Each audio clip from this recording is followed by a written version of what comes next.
If you watch old movies, the city always feels like its own character. A place where people move a little slower, notice a little more, seem to know each other, and find romance in the ordinary. But somewhere along the way we traded the magic for efficiency. We started rushing through the streets, tuning out the noise and forgetting how to just exist. Today I wanted to see if I could bring that feeling back. This is how I live a slow life in a loud city.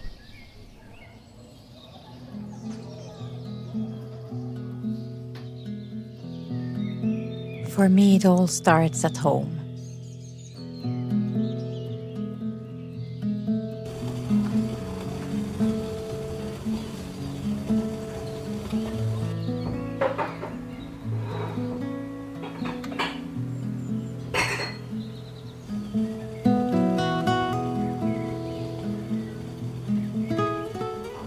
The city might be moving fast outside these walls, but inside, the rhythm belongs entirely to you. Making your home a sanctuary isn't about perfect decor. It's about how a space makes you feel. It is the deliberate choice to leave the world at the doorstep. Open a window to let the fresh morning air in. Light the candle or let the natural sunlight fill the room. Surround yourself with only things that bring comfort, utility, or quiet joy. In a world that constantly asks for your attention, your home should be the place that gives it back to you.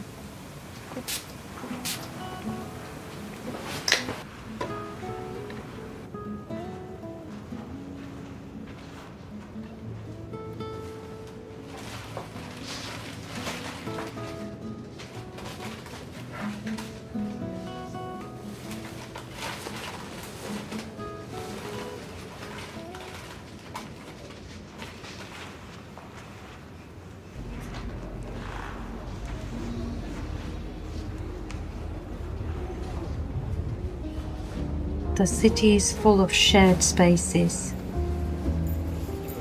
but finding a cozy one feels like discovering a hidden treasure.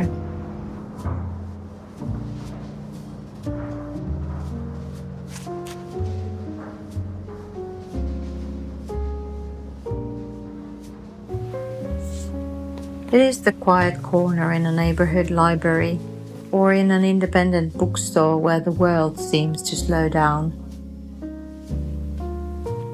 It's my favorite bench in the park and a small cozy cafe where the hum of conversations wrap around me like a warm blanket.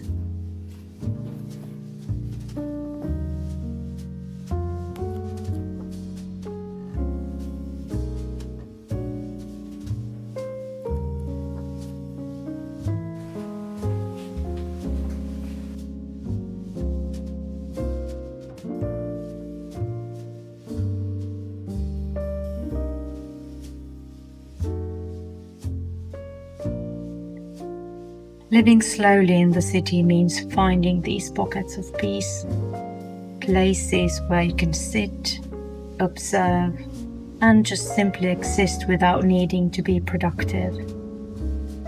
You don't always have to retreat indoors to find comfort.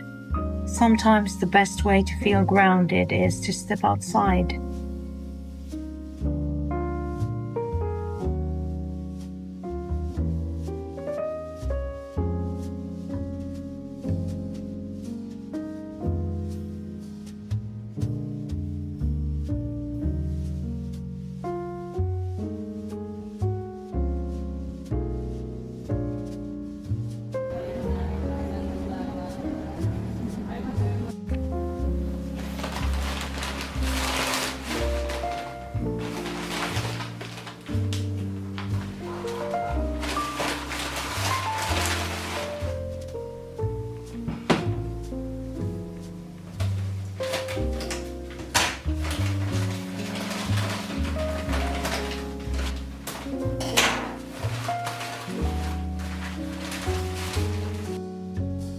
Slowing down in the city means changing how we connect with it. Instead of chasing speed and convenience, we seek out stories. Sourcing locally is a quiet rebellion against the rush of modern life. There is something very grounding about eating greens grown nearby and greeting the person who baked my bread. When we buy from independent makers or neighborhood markets and urban farms, we anchor ourselves. We trade empty consumption for community. We learn about the seasons not from a calendar, but from what is fresh and available.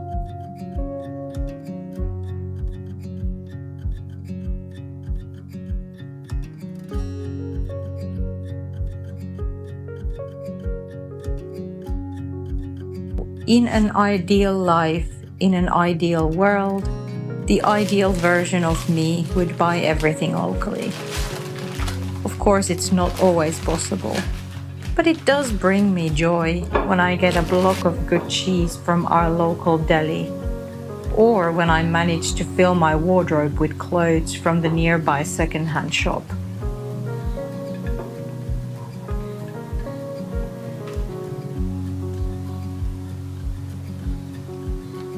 Moments like these are about so much more than just shopping. They are small rituals, and I try to approach them with intention and attention. I make going to the farmer's market a big deal. I take my market basket and I wear my sun hat, and I enjoy the sights, the sounds and smells of this experience. In this way, a mundane task like shopping for groceries becomes the highlight of my day.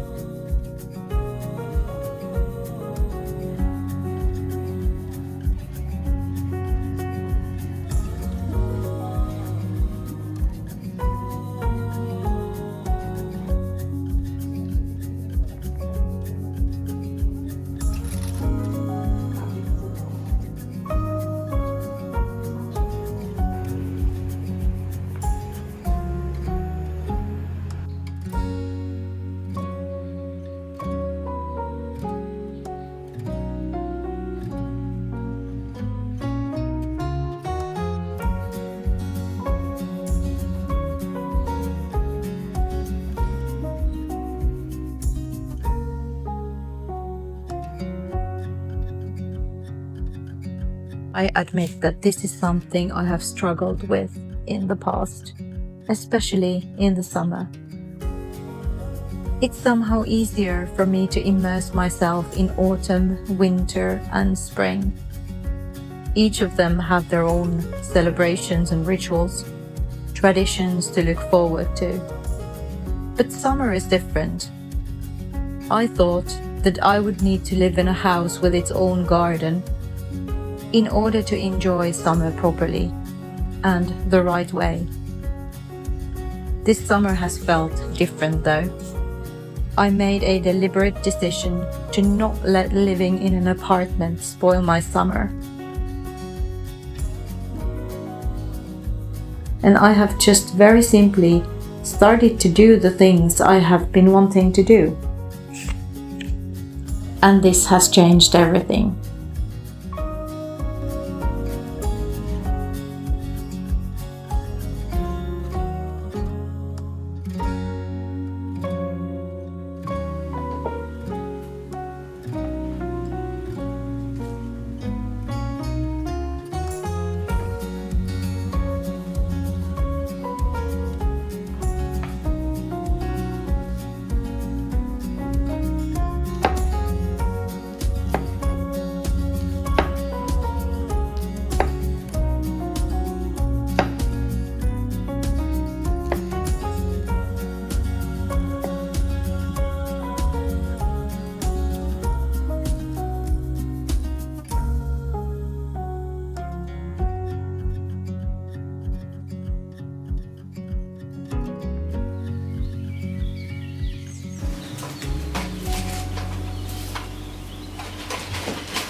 We are now part of a local community garden, and we're able to grow our own vegetables. We spend a lot of time in the park, which is just at our doorstep.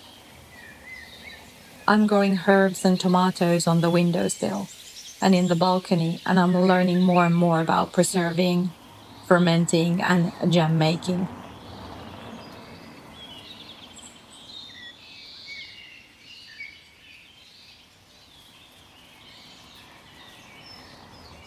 I think that living seasonally is ultimately about the art of listening. It's a gentle refusal of not letting another year to blur into one continuous rush. Even here in the city, the nature is always speaking to us. In every season, there's a lesson of letting go, resting, and growing.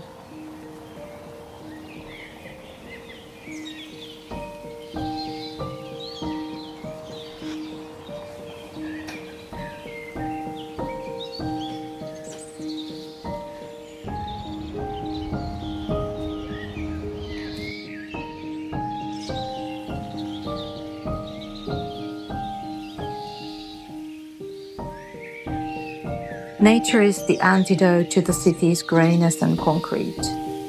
To live slowly is to seek out the green.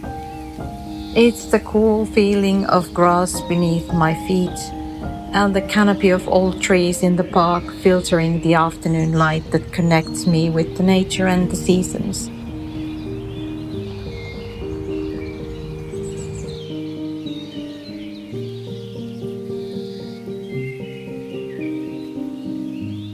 But it's not only the parks and public gardens that I look for on my walks, and I often look up and admire the balcony gardens and the blossoming flowers on the windowsills.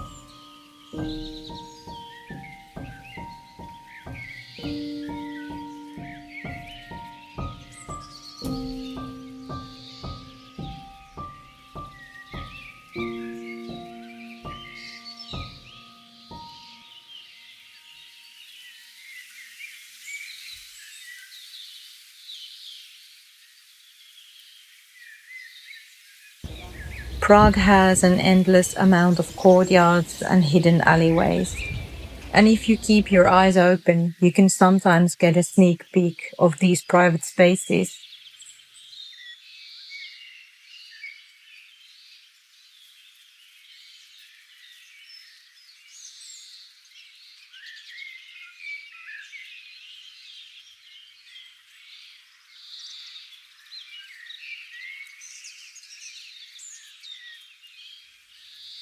And even out in the open, there are so many beautiful details to look at.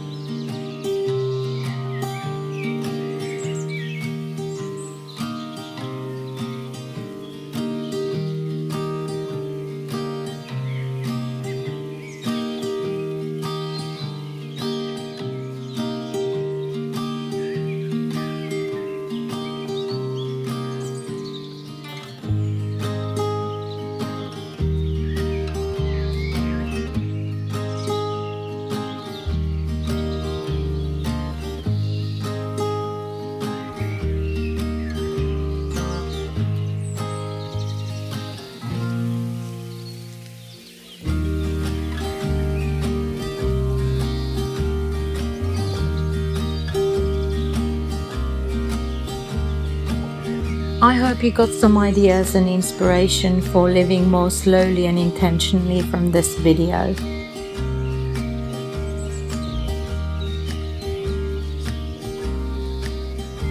Thank you for slowing down with me today.